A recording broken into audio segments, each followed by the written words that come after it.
9news.com. It's home to such popular places as Winter Park and Grand Lake, only now the sheriff in Grand County says it's also home to a thief. Nearly $500,000 in taxpayer dollars, to be exact. How this is happening is what many are wondering. Bad management is partly to blame, and someone has been getting away with it for more than a decade. 9 News reporter Lindsay Watts tells us this is painful for many residents.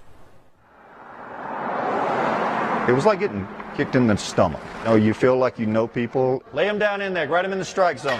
It's the kind of rural community where the county commissioner's also your baseball coach. We have 12,000 people in this county. Everybody volunteers, does things in this county to make it better. A rural community is a trusting community. But Grand County leaders are learning they were too trusting for too long. This after the sheriff says money was being stolen in the building department by a worker or workers, likely over the last 12 years. About $500,000 unaccounted for. Yeah, at this point we can't clear anybody that worked down there, and I don't know that we ever will. But Sheriff Rod Johnson blames bad management and terrible record keeping. There's so many years involved and so many hundreds of thousands of files and records that we have to look at. The investigation has been underway for nearly 4 months now. One person has been fired from the building department, but there have been no arrests. I think there's going to be some charges filed at some time, and at this time we're not going to say who that might be.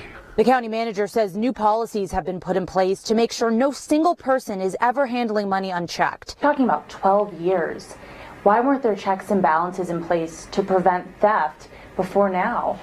We had a system in place that has worked for a very long time.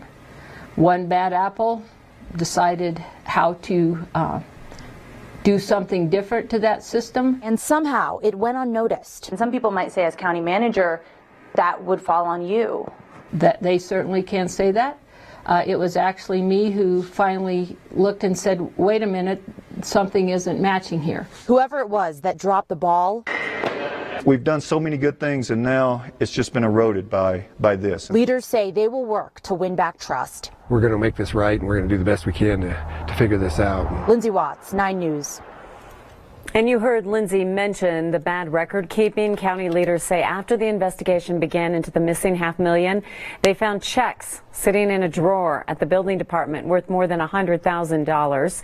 Sheriff Johnson says he expects to finish his criminal investigation over the rest of the money and where it went by the end of March.